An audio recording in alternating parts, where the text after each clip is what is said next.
Hey guys, Jengar here. Welcome to today's realistic review in which we are taking a look at the Soviet LaGG-3-66 sitting at 2.7 battle rating. After flying the MiG-3s, flying the LaGGs feels like flying a dedicated turn fighter. Bloody hell, what a difference when it comes to that. This plane is so much more maneuverable. But yeah, I mean the MiG-3s are definitely not maneuverable. That's their main downside, and this plane just feels a lot more maneuverable when it comes to that. Felt like a release of the dogfighter in me, so that was fun. Especially with flaps, I had quite a bit of fun in maneuvers fights in the LaGG-3. The 66 sits at 2.7 battle rating, which is it's alright. Steep opposition in up tiers, even at its own battle rating, it can be interesting. But the plane holds its own. I had very good results in it, even though I didn't have any particular shiny memories of the LaGG-3s, especially those two, the 35 and the 66, which sit at 2.3 and 2.7 battle rating. This pair, and but I had a blast, and this plane really feels like a jack of all trades. A little bit like the Yaks, but a little bit more maneuverable and a little bit less suited for boom and zooming maybe, but feels quite similar when it comes to that. Firepower is a little bit less as well, with a Schwak cannon, which is debatably worse than a Barrison machine gun. And there is some of the Yaks that have some pretty good armament with 3 machine guns and even one with a cannon and 2 Barrisons. So there's definitely Yaks with better firepower than this one. But anyway, let's take a look at this leg and see what she can do. The maximum speed in this plane at sea level is 511 kilometers an hour. At 4500 meters this is 460, and at 6500 meters this is 393. Now you may already have noticed I did not mention any speeds with WEP because there is no WEP. This plane does not have war emergency power, so you're gonna have to satisfy yourself with flying at 100% and, you know, working with the engine to not let it overheat by playing it below 100%, although the overheating in this plane was not bad at all. It was actually quite good, and the turn fighting capabilities were actually surprisingly interesting when it comes to that. So well, maybe it's just because I got released from the MiG-3s, which are of course completely not okay to turn with. This plane definitely is, and it may not be a dedicated turn fighter, but it comes damn close. Especially at the lower altitude with flaps. Yeah, it can be very, very much fun. And I did enjoy that after the MiG-3s, because that is something you definitely cannot do in the MiGs, and I flew a few of them in a row. So yeah, but no war emergency power in a pickle, so you're gonna have to work with your 100% there. And what I also noticed is that it really slacks off on the speed on the higher altitudes. So this plane is particularly unsuited to fly above the 5000 meter range, basically. What it also does, and you can see that here, is that it really compresses above 650, and in that range it's just terrible. So that is something to be aware of. It is really compressing at the higher speed, so this definitely is not a dedicated boom and zoomer either. I think its best role might very well be an energy fighter. It feels this plane can do that role very well, somewhere between ground level and 4000 meters. It is excellently suited there, and a true contender as an energy fighter. And well, you can transition a little bit in the turn fighting role, and she can boom and zoom short runs, I guess. So yeah, like I said, this definitely is a jack of all trades. Those speeds that I mentioned, let's have a look at the top speed in a dive. 665 before she redlines and 730 before she rips apart. Now that is interesting. It has about the same rip speed as the MiGs, but it has a later red line. So your window between the red line and the rip speed is much closer together. And as it does have good to very good acceleration in a dive, it can be quite annoying to, you know, run over the red line and you can rip something because it goes very fast from 665 to 725, 730-ish. So yeah, be aware of that. You have to, when you come close to the red line, you gotta pull out basically. So yeah, there is that. The control stiffening in this plane starts at 450, becomes worse at 550, and becomes absolutely atrocious at 650, where it just really compresses into the ground if you're not careful. If you're still rolling and are turned upside down and you have to turn around and get out of a dive around 650, I would say good luck with that. You're gonna have some trouble there, definitely.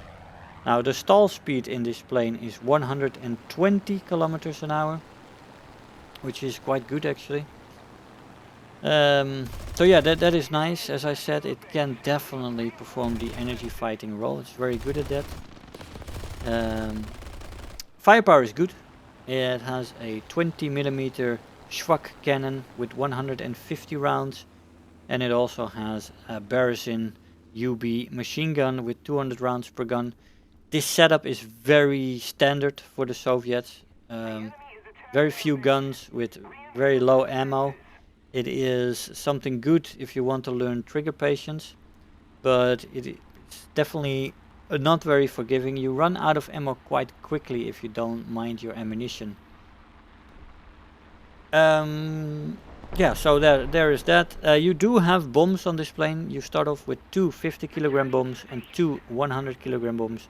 You also have 2 sets of 6 rockets that you can choose from.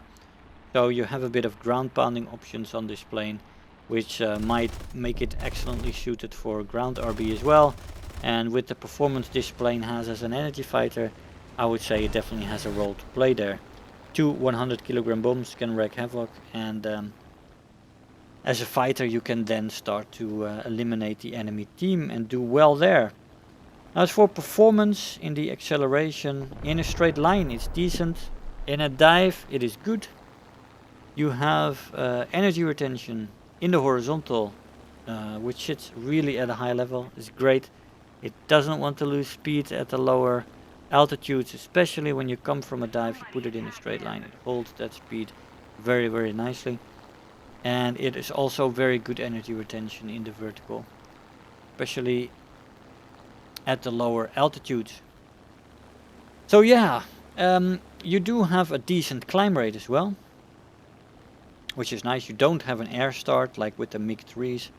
The LaGG-3 just starts at the airfield and you're gonna have to climb as you do with other planes. A little bit of side climbing, but you do well enough there.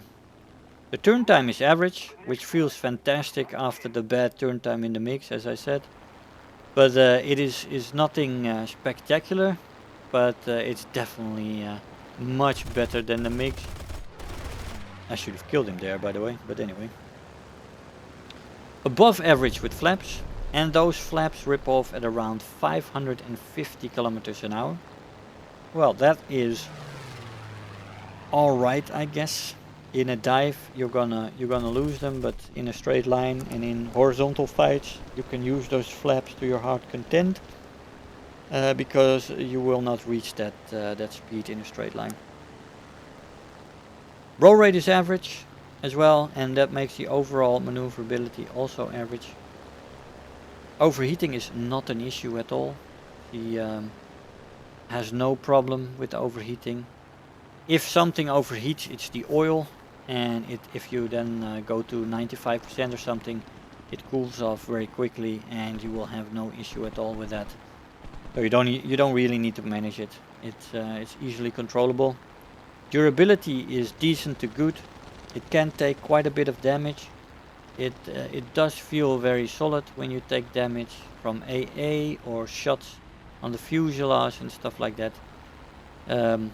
You do rip wings in dives if you exceed the speed limits or you go in too steep.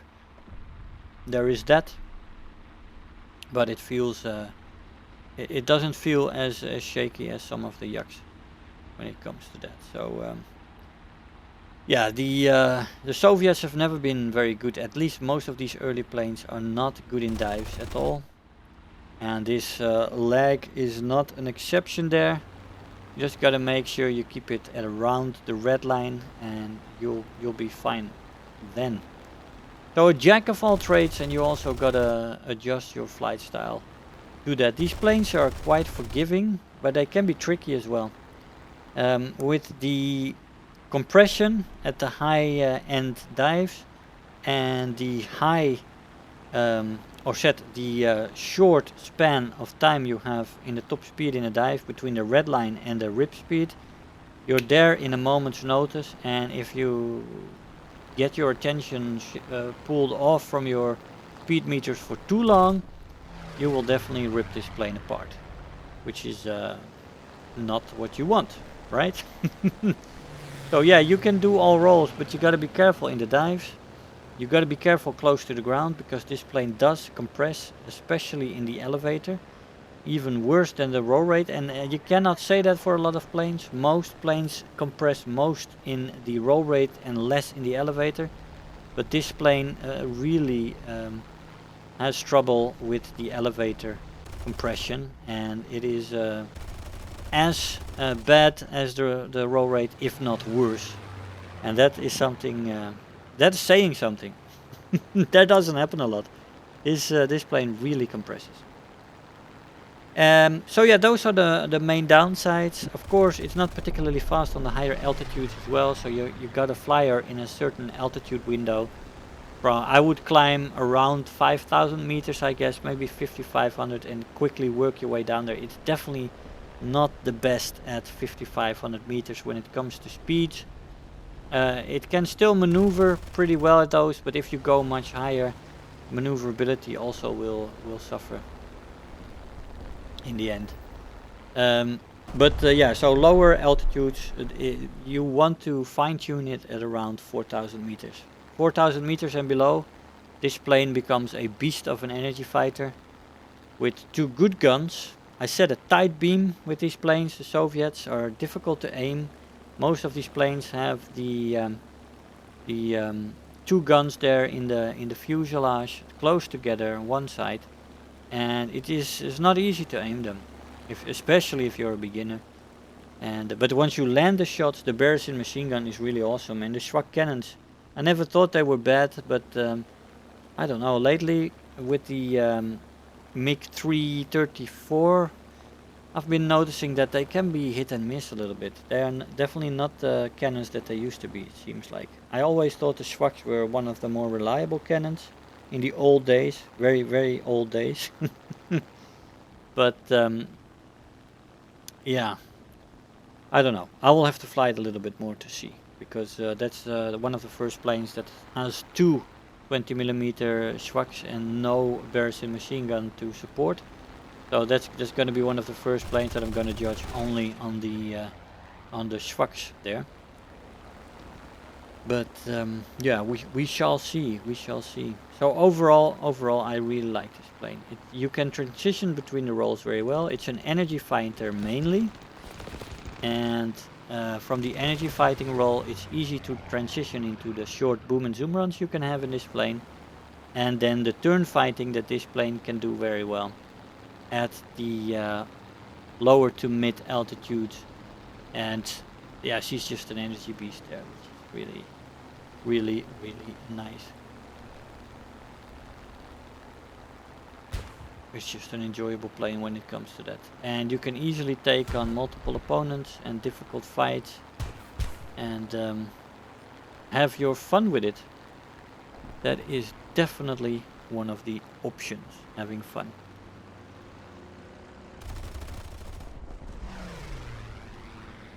Now the leg, as I said, it is with the ammo you've got to be a little bit trigger patient.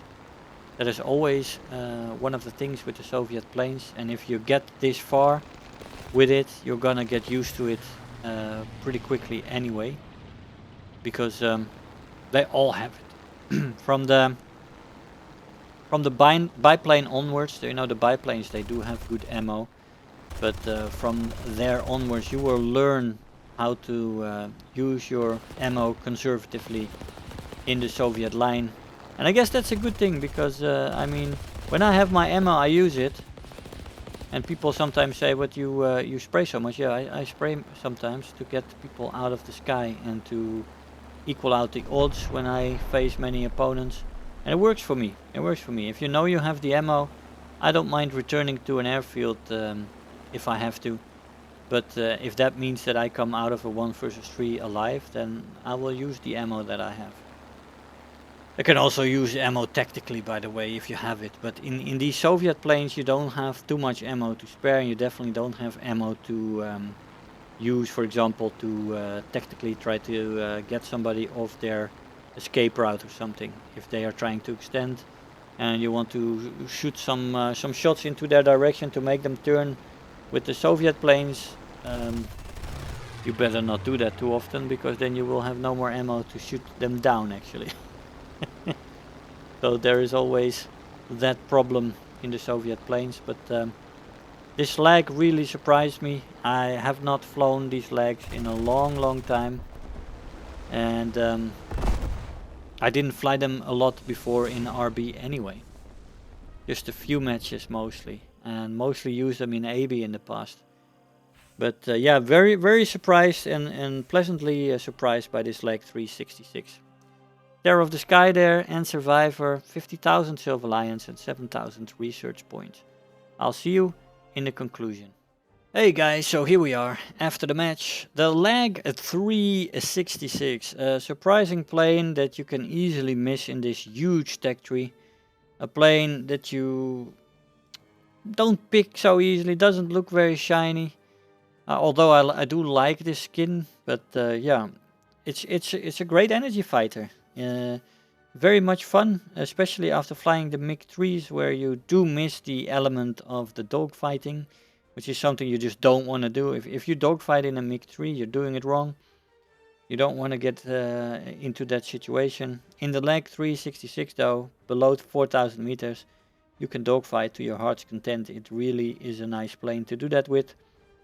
And with the energy retention, the acceleration it has, and the weapons that are quite effective. Not too much ammo though, but still. Easily transitioning between the roles. This plane is definitely a fun plane to fly, and it's definitely worth a look. You might actually like it, and it might become one of your favorite planes in rank 2. Guys, I hope you enjoyed the video. I want to thank you all for watching, and I'll see you guys next time. Bye bye. If you're new here, make sure to hit the subscribe button. Become part of this community. If you are already a subscriber, don't forget to like the video, do leave me a comment, and if you really feel like helping out today, make sure to share the video with your friends and let them know about the channel.